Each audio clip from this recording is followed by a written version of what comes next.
கரூரில் வருகிற 27ஆம் தேதி சுற்றுப்பயணம் மேற்கொள்ளவிருந்த பாமக தலைவர் அன்புமணி ராமதாஸ் அதே நாளில் தவேக தலைவர் விஜயின் சுற்றுப்பயணத்திற்கும் அனுமதி கோரப்பட்டதை அறிந்து தனது பயண தேதியை மாற்றிக்கொண்டதாக தகவல் வெளியாகியுள்ளது.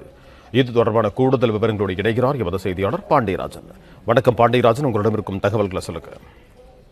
பாமக தலைவர் அன்புமணி ராமதாஸ் தமிழக மக்கள் உரிமை மீட்பு பயணம் என்று மேற்கொண்டு வருகிறார். ஒவ்வொரு பகுதிகளிலுமே அவருக்கு சென்று அங்கு நடைபயணத்தை மேற்கொண்டு அதன் பிறகாக பிரச்சாரத்தை மேற்கொண்டு வருகிறார். அந்த வகையில் வருகின்ற சனிக்கிழமை 27ஆம் தேதி கரூரில் உரிமை மீட்பு நடைபயணம் மேற்கொள்வதற்காக பாமக தலைவர் அன்புமணி ராமதாஸுக்கு காவல்துறை சார்பில் அனுமதி கொடுக்கப்பட்டிருக்கிறது.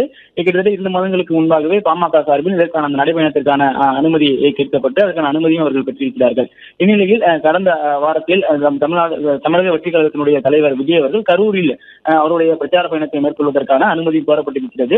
அந்நிலையில் காவல்துறை தரப்பில் அதே தேதி, அதாவது கரூரில் பிரச்சாரம் செய்வதற்காக விஜய் தரப்பில் கேட்கப்பட்ட அதே தேதியில் அன்புமணி ராமதாஸ் அவர்கள் நடைபயணம் மேற்கொள்வதற்கான அனுமதி வழங்கப்பட்டிருக்கிறது என சொல்லும் நிலையில் கரூரில் 27ஆம் தேதி சனிக்கிழமை தமிழக வெற்றிக் கழகத்தினர் பிரச்சாரம் செய்வதற்கான அந்த அனுமதி கொடுப்பதில் சிக்கல் நீடித்தது. இந்நிலையில பாமகவினுடைய தலைமையிலும் தவேகவினுடைய தலைமையிலும் ஒரு பேச்சுவார்த்தை நடைபெற்றதாக சொல்லப்படுகிறது. இந்நிலையில் 27ஆம் தேதி கரூரில் தான் திட்டமிட்டிருந்த அனுமதி பெற்றிருந்த அன்புமணி ராமதாஸ் நடைபயணம் என்பது 28ஆம் தேதி மாற்றப்பட்டிருக்கிறது. 27ஆம் தேதி என்று அன்புமணி ராமதாஸ் அவர்கள் திண்டுக்கல்லில் அவருடைய நடைபயணத்தை மேற்கொள்வார் என சொல்லப்பட்டிருக்கிறது. இந்நிலையில் வருகின்ற 27ஆம் தேதி கரூரில் தமிழக வெற்றிக் கழகத்தினர் அவர்களுடைய பிரச்சார பயணத்தை மேற்கொள்வதற்கான வாய்ப்புகள் காவல்துறை சார்பில் கொடுக்கப்பட்டிருப்பதாக தற்போது தகவல் என்பது வெளியாகியிருக்கிறது.